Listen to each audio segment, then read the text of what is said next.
All right, welcome to Two Guys One Take. My name is Noah, and that is Turner. And we want to say thank you for subscribing, but we need more subscribers. So share this with your friends, like and subscribe. I'm always really bad about doing this off the top, but we appreciate y'all that are listening, and we need more listeners. So share this with your friends. Keep following the Instagram and the Twitter as well. It really helps us out. And then, quick scheduling note. We are doing the Sunday pod obviously right now, and then we're not going to do a midweek pod this week. We're just going to do another one on Friday, just because of some travel, and then be back with the midweek pod the next week after that, and then regular schedule. So just wanted to lead with some housekeeping there. But Turner, the Cavs are down 3-1 to the Pacers. Bigger disappointment from the Cavs, or more exciting for the Pacers? What do you think? I think it's a little bit of both. I mean, we've been talking about Pacers' narrative and how it's been motivating them all playoffs, but also a huge letdown from the Cavs, especially. I mean, everyone thought that they were going to be in, it was pretty much a shoe-in with them and the Celtics in the Eastern Conference Finals, but I like what I'm seeing from the Pacers. I like what I've seen all playoffs. They seem like the most motivated team in this whole playoff, to be honest, other than Aaron Gordon. Uh, they play really well together as a team, and they don't have like that one guy that's pretty much going to be taking most of the shots. I mean, they have Tyrese Halliburton, obviously, and that's just a guy that you have at the end of the game if you need that one final shot. But they have a lot of contributors off the bench, starters, guys know their roles. And I think that's kind of just the difference maker between the Cavaliers. We said it earlier. It's like if Donovan Mitchell doesn't drop 40 this game, like even with Garland and Mobley back, it's kind of, it looks even worse with them back. I'm not going to lie, but I don't know. That's my take on it. I didn't really get to watch a whole lot of the game. After I saw the score, I was like, I don't really know if I want to watch a lot of the game, but yeah, that's my take. Yeah. Being down 3-1, obviously everyone knows that it's a tough comeback, but if anyone's going to do it, might as well be Donovan Mitchell. Yeah, I mean, Mitchell, despite never being to a conference finals, is still one of the best playoff performers we have, even though he stunk today. I think he was averaging like 40 points a game coming into this game in the first three games of the series. So, he is capable of putting the team on his back, but I think this is this probably could be framed by some people as the Cavs kind of like choking this away and having injuries early on and then just not playing well. But the Pacers have just been playing really good outside of a bad start to game two and like a just okay game three. They played awesome today. They were really good in game one. Um, I think we've said it before. They have an identity and they stick with it. They're not as good as OKC, but they're similar in the fact that everybody knows their roles, even though they're all younger. And usually on teams like that, it looks a little bit more like the Wizards or like the early Rockets where guys are just trying to get shots up. They don't want to be a role player yet because they want to get to that next contract, understandably so. But these guys all kind of know their role on the Pacers and they're okay. Like Neesmith is okay having 30 or 4 and then contributing on defense. Like it depending on what they need from him in that game. So Hmm. I've been really impressed with them. Um, you know, I think they're like this would be back to back Eastern Conference Finals for them if they do make it, and I don't see it as a fluke. I thought it was a little fluky last year because it was so new, but the way they've played, it's definitely for real. And it's weird to see a team like the Cavs that got such awesome production from guys off the bench like Ty Jerome, DeAndre Hunter after they traded for him. Struess was starting and off the bench, but then to watch Ty Jerome, like we get reminded of it every playoffs, like these role guys can shrink a little bit in these playoff situations, but I feel like you forget that. You're like, no, he's been great all year, but then you're watching Ty Jerome in this series just give them nothing, and you're like, he was awesome all year. This is like it just reminds Yeah, you that. it's pretty crazy. I mean, even when uh, Max or what's his name? Darius Garland was out. Like we saw Max Strus and oh fuck, what's his name? Ty Jerome on the court at the same time. And I texted you. I was like, "What the fuck is going on, man? And This does not look good." But Strus balled out in game three, but uh, it's I was gonna like say, you're relying on that. yeah, they played a lot better, which was weird because I don't know why they played better without Mobley and um, DeAndre Hunter. Like they still lost that game, but I think they looked a lot better than they did the other night Oh, in when game they were two. there. Yeah. Yeah. Yeah. Uh, but like just looking at the box, man, especially this game, like you got three guys on the bench in double figures. Tyrese Halliburton only had 11, but and he only played 26 minutes. But I mean, that's your star player knowing his role, knowing Yeah. that he is not having the best night, and like pass the torch, man. Next guy up kind of mentality, which I'm really impressed with. And shit, man, fucking Benny. Benny did Benny his role too. Benny got under their skin like he's supposed to and then got kicked out. So This is a shout out Benny to pod. Benny. That was yeah, this is a Benny pod for real. Benny, this is an open invite for you to come on the pod and discuss what happened today with you and DeAndre Hunter. I Um, think this is the best place to open there about it. the perfect place. We'll let you say whatever you want. He I thought it was hilarious watching it in real time, like him getting under Hunter's skin again, which he's been doing all series. I guess like going back, that was the play. He was defending him on the play when Hunter hurt himself, and so I get Hunter's feeling some type of way about it. But for Hunter to just walk up in front of everybody on the open court and just shove Benny like that, I was dying Awesome. laughing. And then what made me laugh even harder was Miles Turner didn't even see what happened. He just turned around and saw Benny on the ground and DeAndre Hunter kind of close to him, and he just immediately lost his shit and ran straight at DeAndre Hunter like he was going to tackle him into the first row. I love it, man. That's just your boys having your back. Yep, he was ready I to res- die for Benny in that moment. It was I crazy. respect it. I respect it. At this point, I'd be ready to die for Benny. Benny the Me Butcher. too. Me That his too. is his nickname for anyone in our That comments. yes, that is his nickname. I gave it to him. All right. Yes. Um, But Staying in the like, East though. Oh, go yeah. ahead. I was just gonna say another a huge game from Obi too, randomly. But I mean, three guys with 20, Miles Turner and Pascal. Pascal's kind of been, um, Yeah. I mean, in the shadows a little bit. All pretty much all playoffs. He hasn't really had a huge game, which I don't know if he's falling into that role or like he's not taking as many shots. Like he was nine for 10 from the field today, so I don't know if he's just not taking the shots or if he's not getting the opportunity to get shots. But I mean, it looks like whatever he's doing is working out for him. Yeah. I see Obi as like a matchup guy. Like I think if he would probably play more in like a Celtics matchup, I think. Just his body type. Yeah. But on to the next, on to the East. The team that should be there with them is also looking a little scary, but to be honest, I'm not worried whatsoever. No, not worried about the Celtics. They've outplayed the Knicks in this series for every portion of every game minus the final 3 minutes of game one and two. I don't know what happened to them in those and what sort of like they kind of flirted with it a little bit in game three. Like the Knicks just didn't play well. And they tried to still kind of let them back in it towards the end, even though they were killing them all game.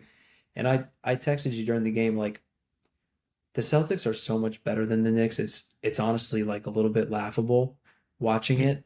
It's crazy to me that they're down 2-1.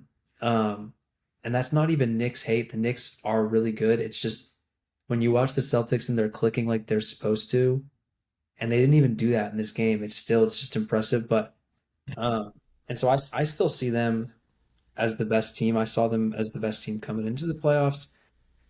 I thought they were going to win it all. I'm still sticking with that. I still think they're the team that's going to win the whole thing. Um, and if anything, what's been happening in the West has been proving that to me. Because not to say that the Pacers is going to be an easy series. They played them really tough last year, and they weren't even as good a good version of the team as they are this year.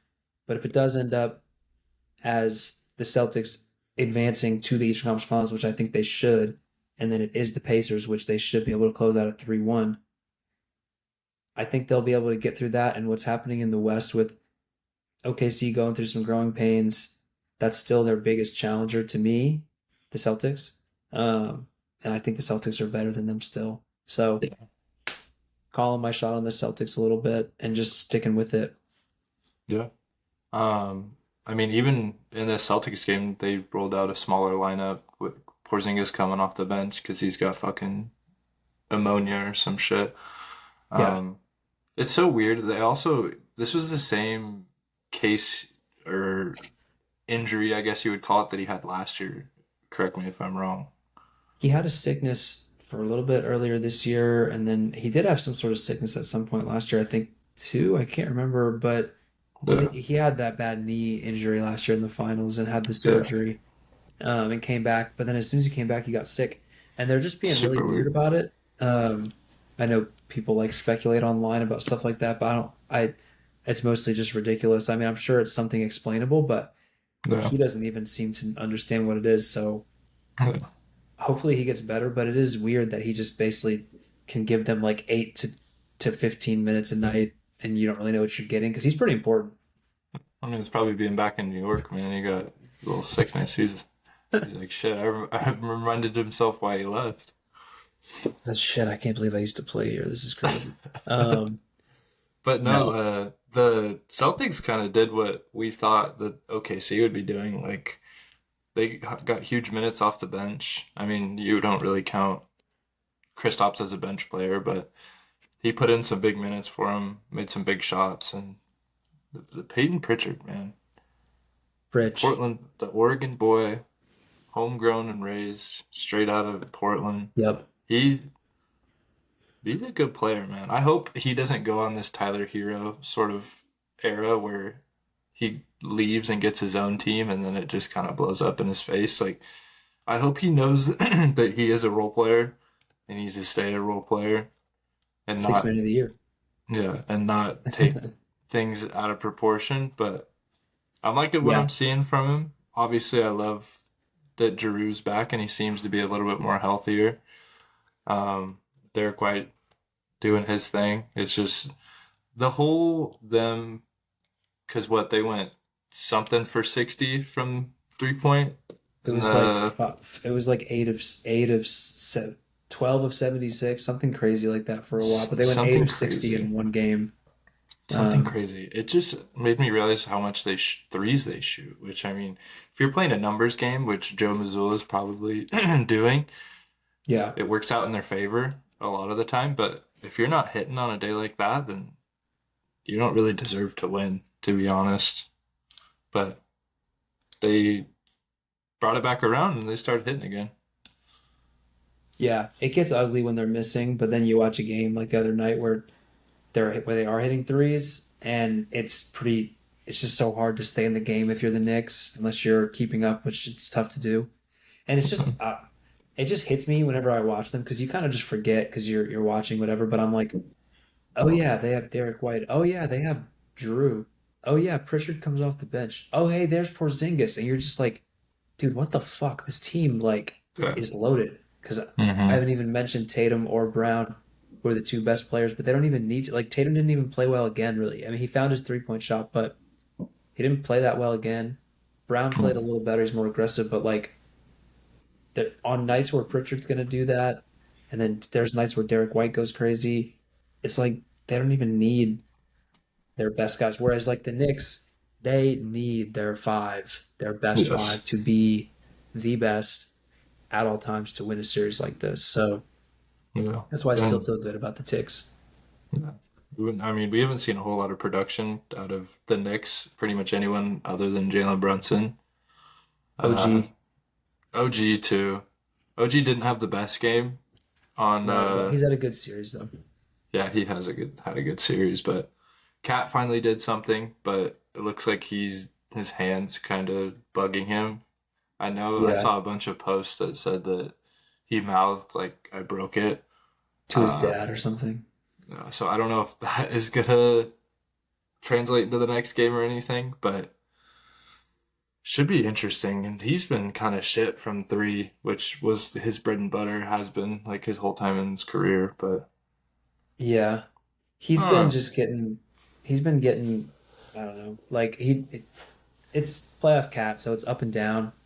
Him mouthing the I broke it thing, like I know people are saying like, oh well he would know, he's the one who's out there, but I don't know. We've all seen like sometimes in the moment when you're playing the game and like something bad like that happens, but you want to stay in the game, you yeah, kind of like something bad happens, you're like, oh shit, I tore it. And then you get up and you start walking and you're fine. So yeah, he looked like he I don't know if he broke it. I'd be pretty impressed that he was able to stay in and like still dribble and drive to the basket the way that he was and play defense. But I mean, I don't. The adrenaline might have been what got him there. But yeah. yeah, Cat. It's always going to be a roller coaster ride in the playoffs with Cat. Mhm. And I just want to say we're gonna open a GoFundMe for Mitchell Robinson.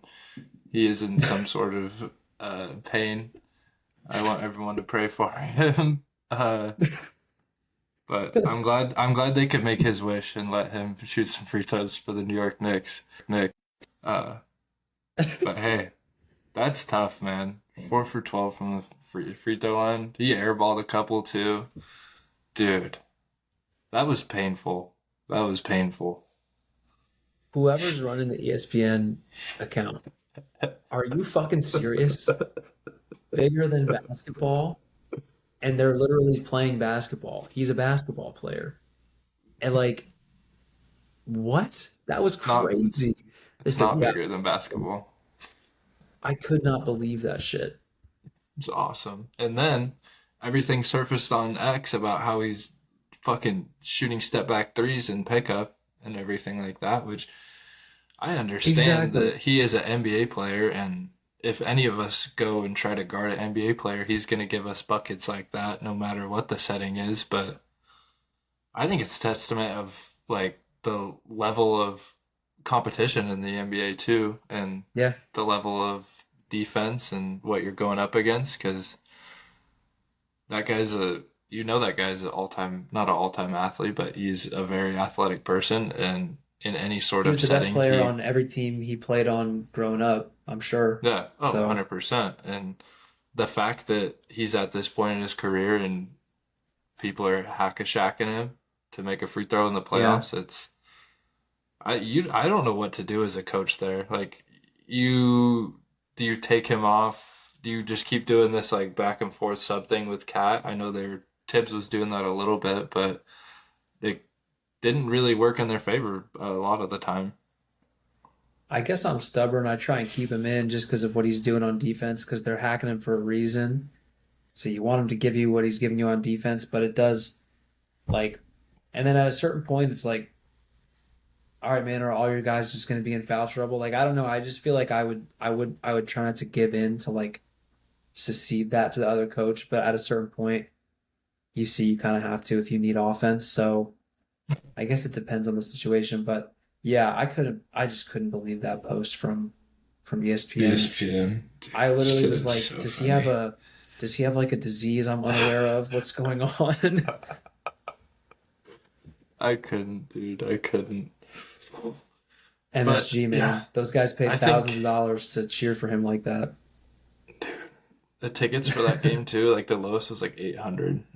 That's what I'm saying. They $800 and Stupid. now you're pity cheering for your starting center or like your backup center. I love it. But yeah, that's Knicks Celtics. I think Celtics are gonna run away with it. Yeah. Uh, but Wolves Warriors game was on Saturday. I just want to come out and say it was the all-time worst beat of my life. Um, the game came out. Wolves got the win, 102-97. The parlay I put together was Wolves minus 5.5, and the over at 199.5. So I just had to put that out there that was a very painful night for me. Um, Not a good Saturday. Not a good Saturday. Not a good today either, but we don't have to talk about that until later. But yeah, do you have anything on? I mean, obviously they still don't have Steph. Jimmy's been trying to carry the team. Buddy has also stepped up a little bit, but doesn't look good for him. Yeah, I mean the ant dunk was sick. That was my biggest takeaway was the ant dunk was awesome. Also, the Wolves were kind of playing with their food most of the night, and the Warriors were kind of making it like an ugly game, kind of bringing them down to just kind of bringing them down in the mud to play at their level. And I think the Wolves are a team that unfortunately plays up or down to their competition. And so even with no Steph, I kind of felt like until the fourth quarter when they started to assert themselves that they were playing down to not to say like Jimmy and those guys are, you know, bad players, but I just think without Steph, the Wolves are better, but they're kind of playing down to them. Whereas I think next series, whoever they play, they're going to play up to that competition if it's Denver, if it's OKC, who are both better teams than the Warriors without Steph. So, you know, they did what they had to do and they got to win on the road. I expect them to do that again next game with Steph probably still being out or trying to force himself back too quick. So, this series has was going to be awesome if Steph was,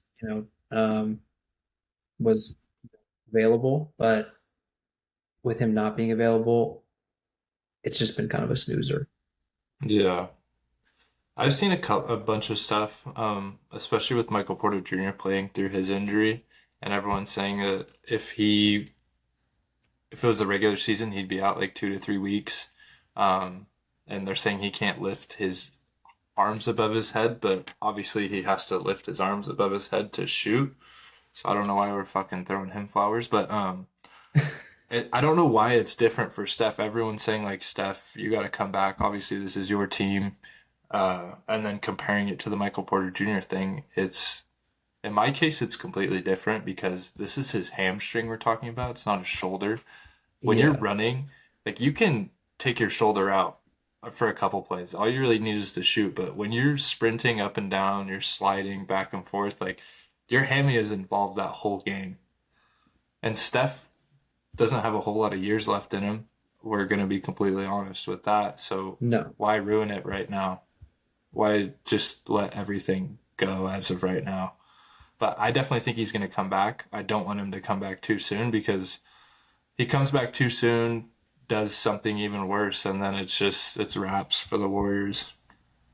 Yeah, it's there's just no reason for him to rush it back, even though it's like the playoffs do or die. I think a hamstring, especially the way that he likes to play the game, like I don't get that MPJ comparison at all because MPJ is like um, an off the ball like stretch four or three, I guess you would say. He's a three Yeah, point role shooter player. and he needs to go in and get rebounds. Whereas Steph, like half of the reason that Steph is so important to the Warriors is him cutting off the ball and taking one or two guys with him every time because of the gravity that he has. If he can't move the way that he's used to moving, then he's it's not as advantageous for him to be out there. Like it's just going to be if you know he can't move like that, then you don't have to have so many people follow him. You don't have to be worried about him, and then the rest of the offense is stuck in the mud. So it sucks that he's hurt, but I don't blame him at all for taking his time to get back. Yeah. We go to And it's last not even series it's and not sorry, go ahead. it's not even taking its time. It's a normal like a hamstring strain. Like when you pull a hamstring, like 1 week is really quick. Like it's probably a couple weeks. Very So quick. Yeah. Uh, it just makes me think back on the Houston series, and obviously that was a grueling series and everything. But all of the pressers with Dylan Brooks saying that he had the wrap on his hand, and everyone knew that his hand was hurt. And Dylan Brooks was coming out saying like that's a target, like everyone's gonna yep. keep going after that hand. So why wouldn't they do the same thing with his hamstring? Like I understand that Dylan Brooks is stupid enough to say some shit like that, but I know that players are also thinking that. Like, they don't want to be the bad guy, but they're like, hey, let's fucking attack this guy. He's playing on one leg. Why don't we just go after him all night? Yeah, it's part of your.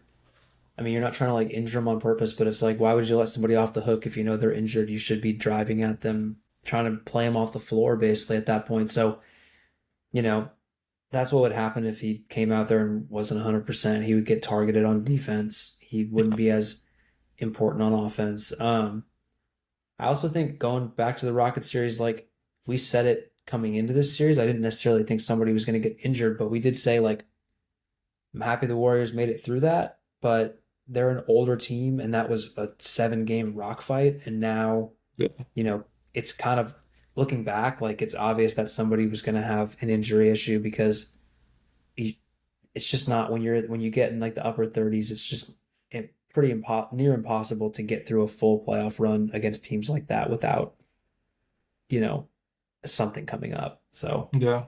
And I mean, do you look at the other side? Do you look at what the Timberwolves, obviously, I mean, they have some older guys, but they're still pretty young as a core, and they flew through the Lakers and got their rest, and now they're might do the same thing to the Warriors. So just two different sides. One team's beat up and they're tired, and the other team is like just going through the motions, I guess. yeah, exactly. I am so tired. I respect Aaron Gordon so much, but I am so tired of him, dude. Dude, but So his going, yeah, yeah, go he ahead. he he like every time there's a big three, I think it's going in when he shoots it though, Oh, which dude, I yeah. never thought before. It's Oh, crazy. fuck no. Like playoffs for Aaron Gordon is gonna go down in history. Like for Yeah. me, this kind of outshines the dunk contest. When I think of Eric Gordon, I'm Oh, gonna think of the 2025 playoffs. I just think of him as a Nugget, just like how that trade kind of at the time was like, oh yeah, cool, they got Aaron Gordon. Like, let's see if he can be more than, he's not okay. So he wasn't a number one like he was supposed to be in Orlando. Let's see what he is as a role player, and he's just the best role player ever for Jokic. Yeah. Like, it's just pretty crazy how that worked out. And I didn't know about his brother coming into Yeah. this year. They mentioned that on Mm-hmm. the broadcast, so I didn't know that. I don't. I obviously like haven't kept up with just Aaron Gordon specifically. I think I had remember hearing that, but I didn't remember like how sudden it was. And so Mm-hmm. that's pretty crazy. I see why he's playing like a man possessed in the playoffs. Like he's on a fucking mission.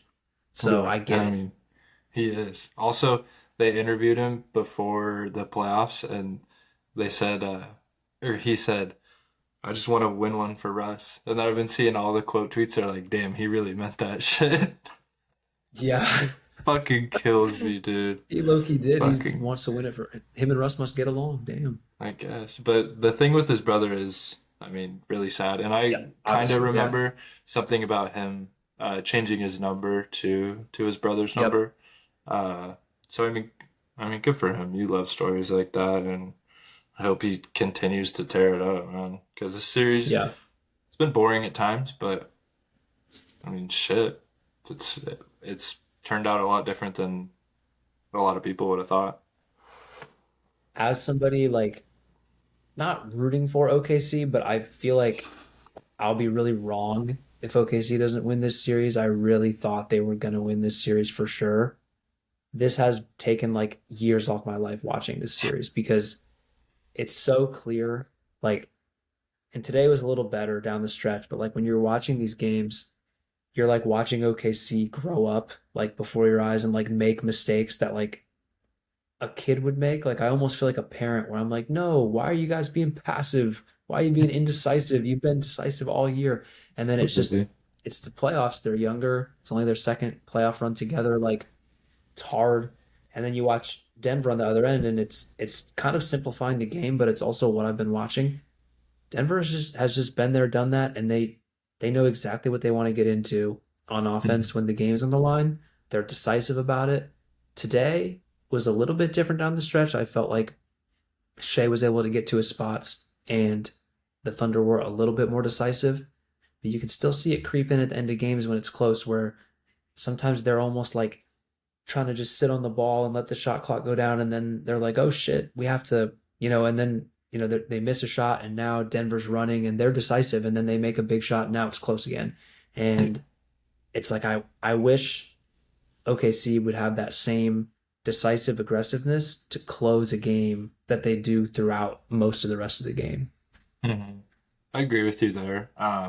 You can see in like spots that OKC is decisive, but they are like making the wrong decisions. Like in the fourth quarter, there was, I mean, we saw this in previous games as well, but in the fourth quarter of this game, they had many opportunities to run the clock down. Like shit, just get a last second shot up on the shot clock. But like Chet and J Dub are still driving to the hoop, like trying to get a bucket. It's like, dude, you got to play a numbers game here. Like you're winning, and they're ultimately gonna foul you.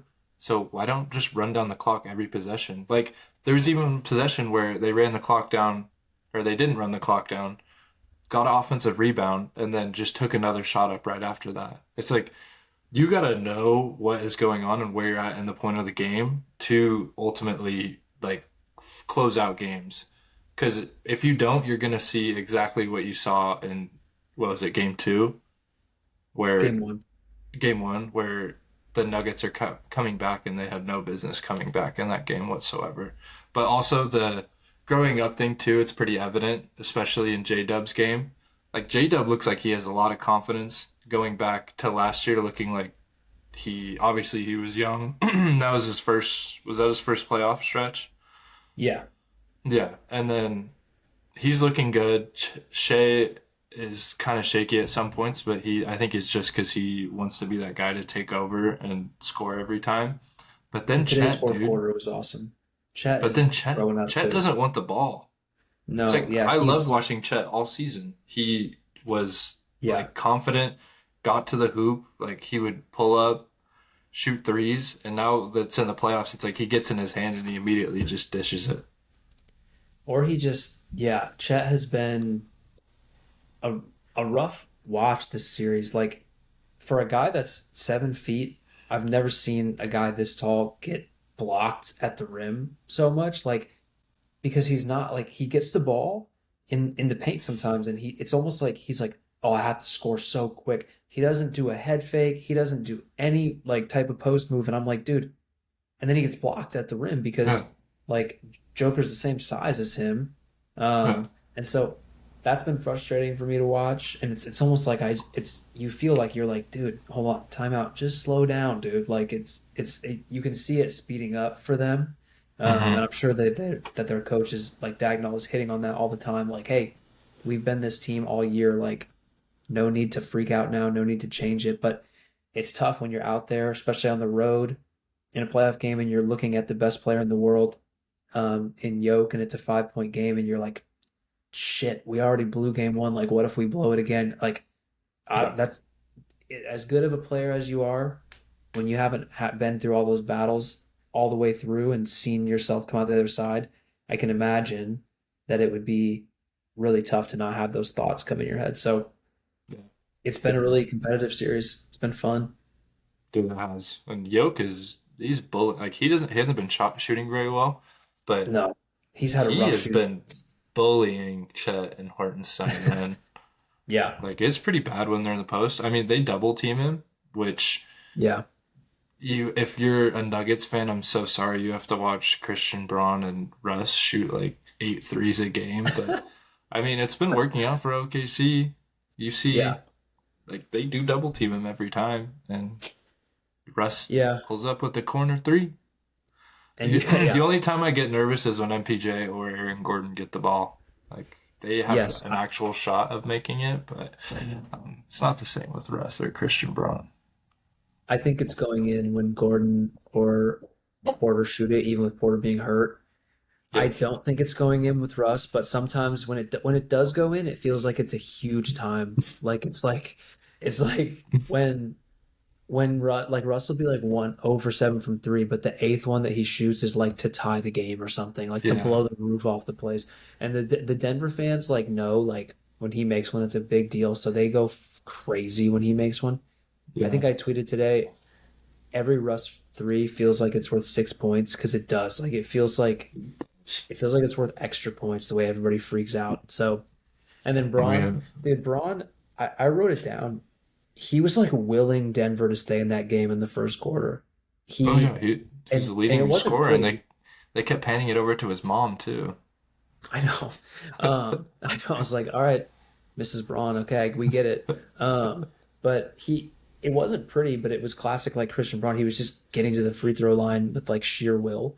But I wrote Hmm. down because I wanted to remember if Denver came like ended up winning. I was like, dude, Denver should be losing by a million right now, but OKC can't hit a shot, and Braun is keeping them in it. So, you know, still a weird team in Denver. Jokic hasn't played well for two straight games. I don't expect him to have three straight stinkers. So even though it's in OKC next game, it's going to be a battle because I can't remember the last time I watched Jokic have three straight, you know, not great shooting nights. So Yeah. I mean, looking at the box still, he put up 27. He shot 7 for 22 from the field. he just wasn't efficient. Like 27, seven of 22. 27, Like 13, and 3. oh yeah, he's still. I mean, that's how good Jokic is. Is like even when he has a bad shooting night or just isn't on top of it, it's still it's 27, 13, and 3. But I mean, when you go you 11 know, for 14 from the free throw line, it helps. yep, does But I help. just want to say, man, we're seeing regular season Jamal Murray again, and the luck is running out. And all of the haters that said that, mostly just my friends that are saying that these are bad takes, but I don't like Jamal Murray. I don't think he's that guy. I really don't. I mean, he shows up for him when he doesn't show up for him when they need him. I'm gonna be honest. He shows up when they're up like 15 to 20, in my opinion. But I might just be a hater. Who knows? I'll push back on that because I mean I'm a pretty neutral on Murray. I like when he does good. I'm like okay, that's exciting, but he has come up for them. Maybe not this playoffs as much as usual, but in past playoffs and in the finals run, he's had some awesome moments when they really needed him. The game winner against the Lakers last year was like all time Jamal playoff type moment, but you know. We all have players we don't like very much, though. I mean, I have guys that I hate that I know are probably decent players, but don't get me started on Zach Edey. All right, anyway. Um, Damn. I mean, that's kind of me with most of the Nuggets. Like, I don't like Christian Braun. Michael Porter Jr. pisses yep. me off. Jamal Murray, Russ. You The just rest like are Yoke. fine. Yoke and Aaron Gordon. I can respect him. I like Yoke. And I like Peyton Aaron Watson. Gordon. Peyton Watson's, I feel like he's going to be good in this league. Yeah, yeah, I like when they used to bring Pickett off the bench. I don't know what happened to that guy, but bring him Yeah. back. Um, Tough. Toughie. Playoff casualty. Should be fun, though. I mean, going back to OKC, see what Oh happens. yeah, they have See awesome what home happens. environment. So Yeah. Sweet. Well, shit, we can fucking move it over to some ball, man. I just want to some say real that ball. some real ball, some real American ball. My boy Don Kelly taking over as a coach for the Pittsburgh Pirates. He won his first series today over who did they play? It was a pretty decent team. I'm trying to think. Come on, Pirates. man. Yeah, who did the Pirates play today? Pirates played the Come on. Braves. Yes, decent. I mean, Chris Sale. especially today, they beat Chris Sale, put up 3 on him. They let him get Yep. back into the game, and ended up being four Joey three. Bart though. Dude, Joey Bart's been having a good series. I think he's our best hitter right now. Uh, O'Neal Cruz kind of blew out his hammy, so that didn't work out very well. But I just want to highlight Don Kelly here. First game as a Pirate obviously gets the win. Second game as a Pirate gets tossed. And I kind of gave them a little bit of light. Like they were in that game, went into extras, couldn't close it out in the ninth or the 10th and the 11th. Tommy Pham had to come play because Brian Reynolds also got ejected. So, and he was the guy. He was our last batter of the game. So I've also been loving Don Kelly for that because he's been keeping Tommy Pham out of the lineup. And crazy, we're winning, but might just be a Tommy hater. Their pitching staff's doing a little bit better. I'm liking what I'm seeing. They broke a 7 game losing streak. They're still last in the division, but hey, I'm gonna take every win I can get. They won a series against a decent Braves team against last year's Cy Young, so we're hopeful. Shout out to Don Kelly. And side note, I see that Alex Verdugo hit leadoff for the Braves today. Mm-hmm. That is fucking crazy. Yeah, it is. Yeah, I That is a mean, crazy move by the Braves. the Braves are kind of they're desperate a little bit, especially the way they Yeah, started the year. yeah. That guy Doogie is awful. Um, Yeah, Doogie. We don't need to touch a whole uh, lot on Pirates. I just wanted to give a quick shout out to well, we Don can stay in Kelly. the Central. The Cardinals are like the hottest team in baseball. They're all of a sudden they've risen from the ashes. They were like destined to sit around 500, and now they're like trying to get competitive with the Cubs Yeah, for the division. 8 game winning streak right now, and they just beat a good Mackenzie Gore. So and Yep. a decent Nationals team. Yeah, not Uh, a pushover team. no, definitely not. They're creeping up on the Cubs too. And the Cubs obviously had a tough series against the Mets. Yep. I don't know if they dropped. No, they won today. They won. They Did they won go? the first night, lost second night, and I think they won today. I could be wrong, but They that's a. lost today. Oh well, 6-2. shit. Fuck, dude. I fucking hate the Dang. Mets. Now we need to just end the podcast because we were wrong about that. But dude, they're right there with them because the Cubs are 23 and 17, and the Cardinals are 21 and 22 and 19 now, 19. or 22 and 19. Yeah. So Yeah, 8 game winning streak, dude. shout out the Cardinals for that. Shout out the Cardinals for that. The Reds are kind of falling down. I want the Reds to be good, just for your future, because they kind of gotta be good Yeah. for that future to hit. Well, Hunter Green also is on the IL now, so Oh fuck, I didn't even know that, dude. he's probably gonna miss like a start or two. So I mean, a start or two is fine, but more Rip than knows that, money. yeah, anything more than that, we're done. Rip knows money. We can stay in the AL. We just talked about the Mets. They're still playing decent. I low key hate watching the Mets are playing Mets. really good. I hate watching them too, but they're playing really good. I got to give it to them, even as a Yankees fan and a Mets hater. And I still hate that guy that they have employed in right field. But they've been playing really well, and they're a good offense and a good team. I'm not worried because I can't wait for it to happen. But man, that pitching staff like has been awesome. There's absolutely no way that that continues the rest of the year, in my opinion. So looking Because forward wasn't that to supposed to be their like kind of Achilles yeah, heel? Was their pitching yes, staff? Yeah. yes. And they turned Clay Holmes into a starter, and he's been good, but he's never pitched as many innings as a starter like typically would pitch. So I think later in Mm-hmm. the year that might be one of those things where they're gonna have to watch his innings. And yeah, the pitching Senga's staff been like pitching good. Griffin Canning has been pitching good, like just kind of Yeah. weird. So we'll see if that continues, but McGill um, too. They're pretty much their whole starting their rotation's whole been staff, yeah, yeah, whole staff, and very the offense nails. is good. Lindor's having a good year. Um, I mean that a lot of people in their lineup are besides Mr. Alonso. Juanito. Oh yeah, that fat guy in right field. He's doing fine, but Oh yeah, shit. the Mets are good. The Mets are Yeah. good. I hate to say it, but they are good. Well, we don't need to talk Not as about it good as the anymore. Yankees though. Not as good as Not you as want good to as go to the the Yankees. Yankees? You want to go to the Not as AL? good as the Yankees. Yeah, Yankees 12-2 today. Pretty standard. Just dispose of the A's. I know. We'll forget about game two. You know, Tough. I mean, whatever. you guys should have walked away with game two, Came realistically. back and then kind of blew it. But, Who was you pitching know, for you? Was that Hamilton? yeah, when we blew it, yeah, it was Hamilton. Yeah, I think Which, what he you know walked like what? three. Tough. Yeah, it's all right. Hamilton, he's jacked. He gets the boys going. It's fine. I can forgive him for that. I like Hamilton, but Will Warren finally had a good start in game one of this series.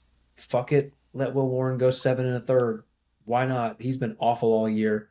So let him do that. Cool. Thanks, Will. Um, Judge is hitting over 400 again. It is May 11th, and he's hitting The 409. the new crazy Aaron Um, Judge stat just dropped. so yeah, wake up, babe. New stats just dropped because he went 4 for 5 today, which is Jesus. just typical, like just normal day at the office for Judgy. Um, Yeah. and then shout Rodon out to the pitched Martian. pretty decent. Yeah, Yeah, shut up.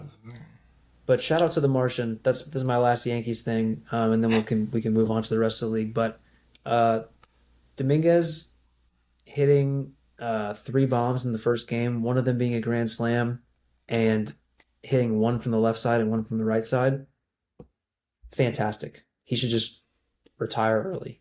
That was the best thing that he's ever going to do. I love that Just guy. keep doing it. Just at least Yeah, he's not just like do it every year. Eugenio. Eugenio hit four and then lost. So Exactly. at But least he we got got to the go dub. celebrate with his team after.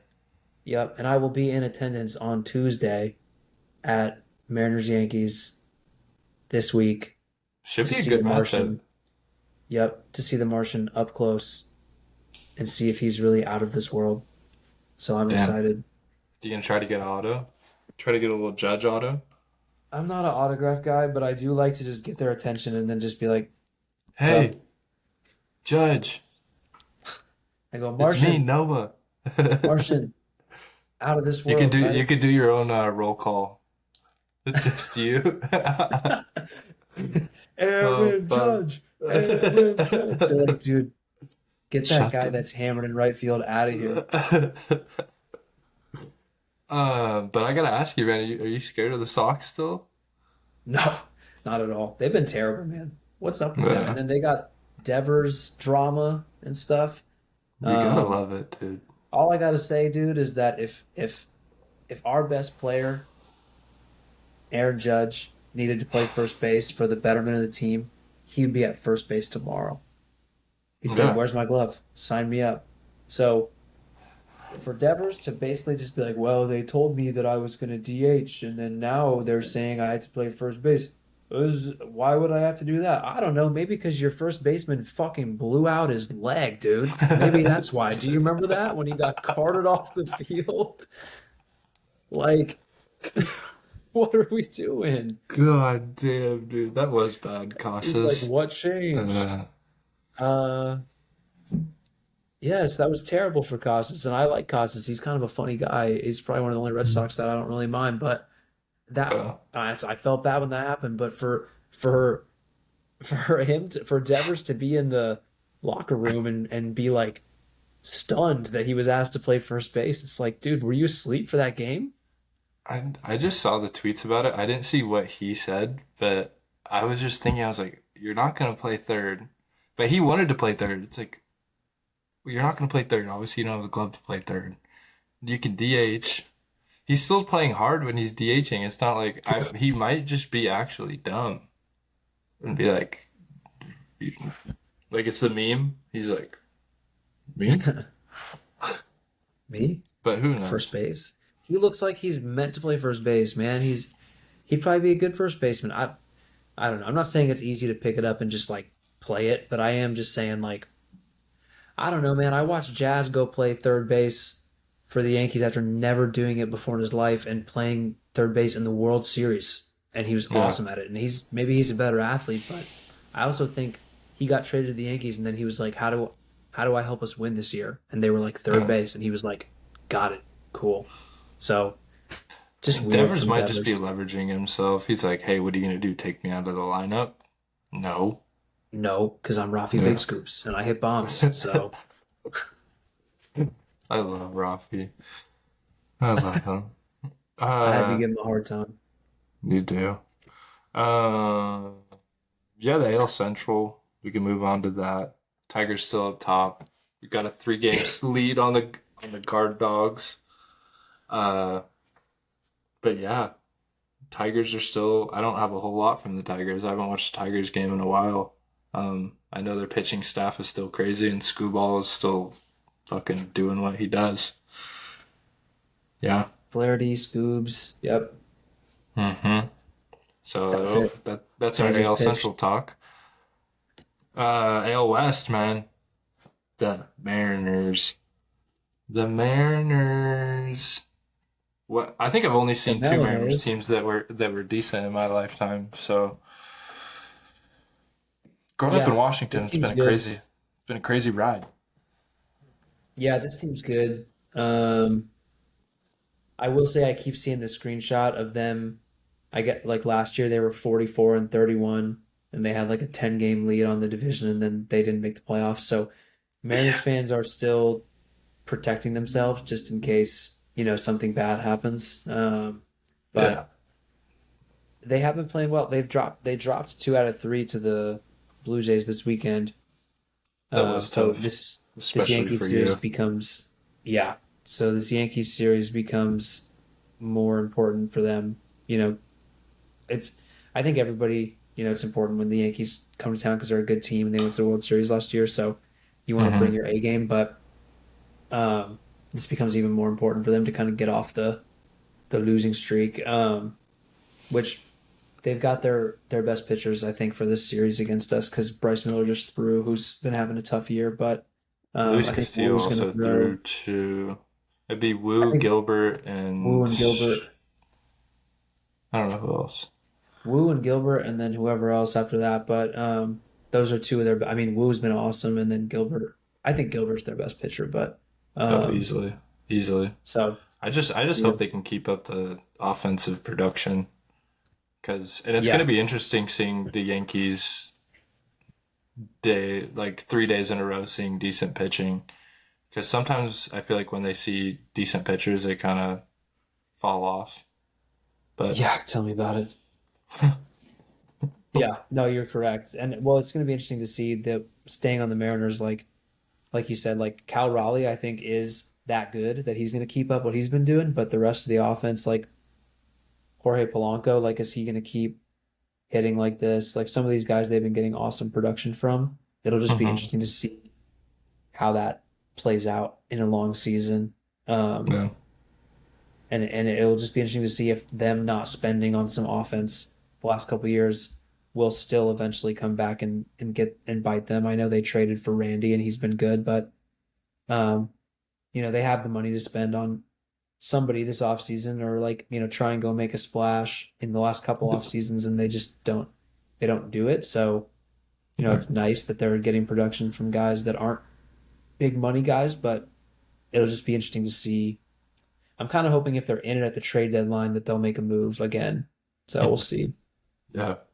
I mean Rowdy, that signing worked out for him. Same with It Randy. did. Yeah, which I'm a big Rowdy guy. I guess. Rowdy and Randy. Yeah, Rowdy and Randy. They're both on the Mexican national team. I'm pretty sure. I kind of like that Randy is on the. I didn't like him when he was a Ray, obviously, because I don't like the Rays. Yeah, But now that he's a Melena, I like I man. like watching him. He also made a weird playoff push with the Rays, weren't they? Were they in the World Series low key? Yes, they made the World Yeah, Series and he was awesome. That was like his breakout. It was like him and Snell dude, that's a and fever dream. yeah, who was that guy? We don't talk about him. He used to play shortstop for the Rays. He did something really Oh bad. shit. Oh Wander, fuck. Damn. Wander Franco. Yeah, he's a bad guy. He's So supposed he's to not going to play be in getting. the FIBA um Yeah, that's weird, man. series, which is crazy. But shit. They're like, yeah, dude, let's just let this guy who sexually assaults people, let's just let this guy play. Fuck it, Yeah. man. But Wander was good on that team. He was awesome on that Rays team, and they made the World Series. Dude, So, like I said, that's a fever dream. That's just like the Diamondbacks and the Rangers. That was a fever dream. dude, I watched the final like pitch of Diamondbacks Rangers in like a pizza shop with no sound in Seattle, and I remember I watched them win it, and I said, "Wow, all right, nice." And it's just Yeah, I didn't think about it one time after I that. don't. That's gonna go down as one of the weirdest World Series because they both came out of left field, and Corey Seager Especially randomly just going fucking like insane. especially the Diamondbacks coming out like being a wild card team, barely making it, and then getting all the way there Yeah, was crazy. yeah. They've been good But this year. sorry, do you have anything else to say on it? That was it. No. Okay. National League West. That's our last division. best division in baseball. Um, the Padres were up. I think they were up a game on the Dodgers, but I guess the Dodgers won tonight, and also, well, obviously, Yep. Padres Padres lost to the Rockies, which is a big rip. Um, Yep. but yeah, great division.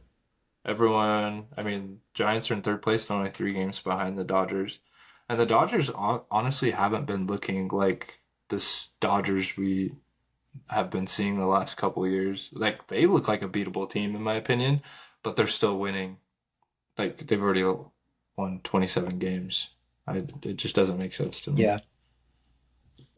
Their depth is what gets them through because they've had some injuries, especially to pitching, but they just have so much depth. Like that's what's crazy about the Dodgers is that they get the best players in free agency. They make really good trades. They also draft and develop really well, so they just always have guys ready to go. Like Hmm. I swear they always have like when their high end starters get hurt, they're like, oh yeah, we have like two guys that are ready to come up and make spot starts, and then they're just like good, like Yeah. immediately every time. Correct me if I'm wrong, but when Dustin May got hurt, didn't they bring up Bobby Miller and he had some pretty good For starts one for him start, I think for for one one start? start, but Bobby I was thought, supposed to be awesome, and then he stunk. Is dang he it, who still up right now though? I forgot who it was that had a pretty good start for him Might have when been Logan Mack. I don't know, but when Dustin was out for a while, but having Dustin back is also crazy. I forgot how He's good, man. just incredible that man is. No, Um, he's good, and they also have they brought Tony Gosselin back too, finally from weird. injury. Forgot about that guy, but he's a good pitcher as well. Yeah. Shout out Blake Trinan too. It's my guy. Wally guy. But last thing in that division, the Rockies, man, firing their head coach, bringing in Bud Black. Do you think that they told them before the game? They're like, "Hey, this is your last game," or do you think like right after the game he's celebrating with the boys, giving his post game? They're like, "Hey, come in here real quick. Yeah, you're done." And I he's think like, the "Bud, you're Rockies are out." such a dumpster fire that no, they fired Bud. Oh, they fired They Bud. Who'd they fired bring Bud. in? Yeah. John Heyman tweeted about it. I think it was one of the bench coaches. Let me check. But I think they're such a dumpster fire. Oh, Warren Schaefer promoted to manager. John Heyman said Warren Schaefer has been promoted to Rockies manager. Pray for him, which is crazy. Um, but I think they're such a dumpster fire that they just got the news that they had lost by so many runs the day before, and then they waited and they were like I think today they just got that news, and then they were like, oh, we need to fire him. And then they were like, oh, we won today? Oh, okay, doesn't matter. Still need to fire him because we just got news about yesterday. We didn't even realize. We Um, just because found out about they're just run yesterday. so poorly.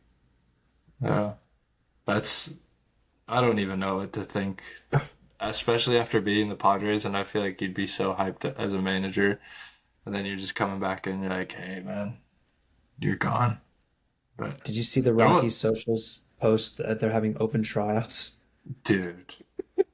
It's so bad. I love their post game tweets, and like, I don't want to talk about it. That was awesome. That was They got to awesome. have fun with it. They have. I mean, what are you gonna do? And they're also on pace to have a worse season than the White Sox last year. I don't know if you've seen I anything know. about that, which Yeah, is I did see that. that is crazy.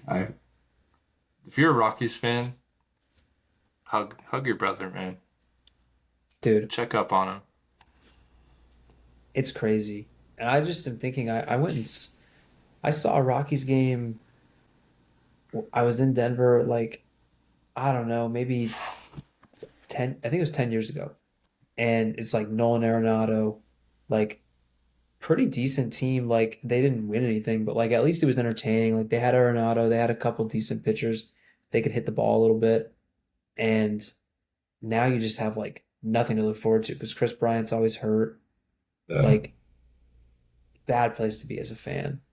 yeah. No farm And system. which is crazy as a hitter, because if I was a hitter, I'd be like, fuck, I would love to play for the Rockies. Like, you get more or about half of your games at the easiest park to hit a home run. as a hitter, I don't know why you wouldn't want that. As a pitcher, I can see where you're like, fuck, that would be kind of tough. But Yeah. yeah, I don't know. That's just my biggest thing is why would you not want to play there? And I think they should definitely. I know they're kind of stuck in this Chris Bryant trade, and they don't really see a future with him or really see him coming back in the near future. Um, sell everything you got, man. Sell the vending machines, sell whatever. Go get someone. Maybe I mean Devers could be on the chopping block here soon. Go get Devers. I would love to see Devers in a Rockies uniform. And shit, if I was the Rockies, I'd be like, man, you can do whatever you want. You want to play center field? Here's a glove. Dude, where do you want to play? Here Uh, you go. You can manage the team for all we care, buddy. Just hit 40 bombs. hit 40 bombs. Hit 40 bombs and get us fucking 50 wins. I'll give them 50 wins. But yeah, that's baseball. We got a little bit of football. Um, my boy George Pickens came out and said that the Steelers were pretty much not a good team to him, a cheap ass organization, which I mean everyone from the outside can kind of tell that they are a cheap ass organization. But we build off hard work and integrity, and obviously George Pickens doesn't have that. So, but but it came out. He was on a plane, man. That's AI. AI posted that. So I'm back. I'm back on the George Pickens train. That's still my guy. I'm not gonna root for the Chat Cowboys, but I'll ChatGPT root for posted George that. Pickens. ChatGPT posted it for him, and then he hopped on a plane somehow, posted on his story that all of that shit was fake news and people believe anything, and happy Mother's Day. Shout out to all the moms. Shout out to all the moms. But also I wanted to get your take on all this stuff that's been coming out about Mason Graham. Yeah, like throwing up and stuff, like That everyone's getting been sick saying at he's like out practice. of shape. And that would be Yeah. just the most Browns thing ever to draft this guy, and he's just not it. Especially if Travis Hunter's gonna do what everyone thinks he's gonna do. Yeah. I as a guy who liked the Mason Graham like pick, and I think Mason Graham's good, I'm pretty alarmed that if he's this out of shape or what happened, I don't know what could have happened to him between the season and now. And like especially because you have to get ready for your pro day and the combine, like you have to be in shape for that stuff. So little concerned. Just on my take that I thought that was a good trade and I liked them getting Mason Graham. I have been entertained by the tweets about how damn the Browns can't have anything nice. They could have had a generational superstar and they drafted this fat ass who can't stop throwing up. That's been making me laugh. Um, but on a more serious note with it, I think he's going to be fine. But Yeah. I just thought that time was will tell. funny. Hopefully, they can get his ass into shape. Such a Oh, that is Browns funny. thing. No, it is. Dude, and the Browns are posting the Shador highlights of him throwing just straight ducks, man. That is fucking. That's like waking up on Christmas Yeah, and seeing all the presents, man. As a Steelers and I can fan, tell you exactly in real time. I can tell you exactly in real time why nobody wanted to draft Shador. As soon as they had Shador take his snap before Dylan Gabriel, and then the media's first question, or Dylan Gabriel took his snaps before Shador. Why did Dylan Gabriel take his snaps before Shador? Is that suggesting that he's ahead of him on the depth chart? And Kevin Stefanski was like, "Fuck, didn't he no, say they like just he's like, you gonna be here tomorrow? He's like, yeah, I'll see you yeah." tomorrow. He was like basically like they just took snaps. Like I don't know what the fuck to tell you. Like you know, I mean, but that's why nobody wanted to draft him. the reporter's also not wrong. It's like he did get drafted before him, so obviously they see a different kind of Yeah, upside in him. Who and knows? the reporter knows that you put Shador in the headline of the article and people are going to click it. So Yeah. he's like, let me ask this Shador question. How If do I you was a feel reporter, about I'd do the same thing. Oh yeah. How do you feel about him taking 12 for Tom Brady? Yeah. The thing with Tom Brady is weird. I saw Tom Brady get asked about it on like a podcast, and he was like, "I would tell him to work hard," and did the Tom Brady thing. Yeah. Which I mean, shout out to Tom for that. I'm happy for him. But um, yeah, I mean, good for Shador. I don't know. The jersey's probably going to do numbers, I'm sure, for the Oh, Browns. 100%. I think it's already probably 100. one of the higher selling jerseys. So um, Has to be. I've said it a million times. I want Shador to be good. I just the I like because I did watch him in college and I thought he was good, but the like circus of the media and everything around it just makes it so tough to like actually see a good outcome coming from this. And like I said, I don't blame the reporter. If I was a reporter, I'd be like, "Hey, Coach Stefanski, what did Shador have for breakfast?" So I could write about it and put it in a headline because people click on it. So Yeah. I mean, reporters got to do what they got to do, and you got to respect them for it. Uh, but yeah, uh, some puck, yeah, that some was a quick puck. yeah. Give us a puck. I watched 2 games. I'm up to 2 games now. I watched the game today. I watched the Winnipeg Jets kind of get Yep. destroyed a little Jets, bit. Jets, Canes, Stanley Cup is still alive. I still am feeling okay about it. The Jets are down 2-1 to Dallas now, but I'm feeling okay about it. I just wanted to say Toronto is doing the Toronto thing. They went up 2-0. They easily could have stolen game three. They had two breakaways in OT, and one of them was Willie fucking Nylander, who's a bad man. And they couldn't finish it. And then of course it's Brad Marchand that buries them. He's the Leaf killer. And then they lose today 2-0 and they look lifeless. They just look like classic, like I've watched Toronto do this like basically every year with this core where they have these games in the playoffs where they just look like they'd rather be like playing any other sport. They're like, why do I have to play hockey? Mom, I told you I don't want to play hockey. Like that's how they look. And it's the Stanley Cup playoffs, so it's a tough look.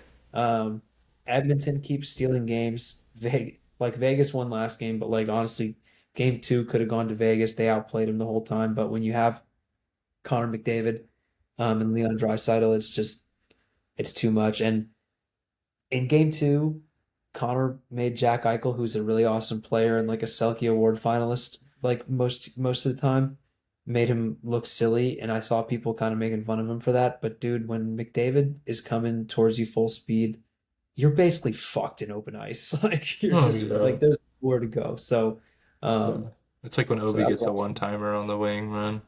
And you're just fucked exactly in You're his prime. And fucked. so um but that's my quick puck update. Everybody, we're still willing the Jets Canes Stanley Cup final into existence. Oh, Yes. last puck thing. My Ducks made a controversial hire at head coach, but it's about winning. Okay. So that's my comment.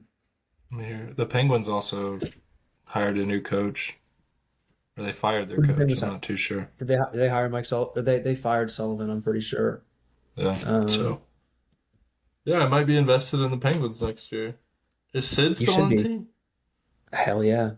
Okay, well, Sid's my guy. I'm gonna get a sweater now. Dude, But you should. The Penguins are an awesome team to follow, and they're still I don't know which team, if other teams do this, but they hand deliver, like players deliver season tickets to houses in Pittsburgh. So like Sid could so like deliver sick, your tickets to you. so sick. You think he'd come to Bend? Shout out Pittsburgh. I wish he would.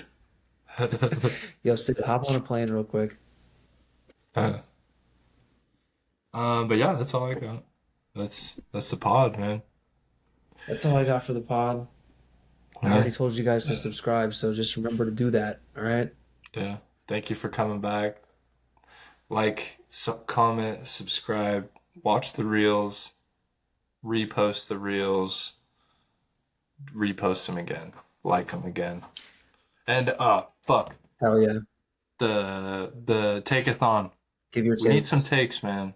If you don't want to get on We the need show, more I takes. understand, but give us a take. We'll read it out for you. If it We'll read it. happens, Yeah. you could win some cool shit, dude. I don't get it. Why would you not want some cool shit for free? Yeah. Uh, For free. but yeah, if you made it this far, We love you, and we'll see you on the next episode. Happy Mother's Day. Peace.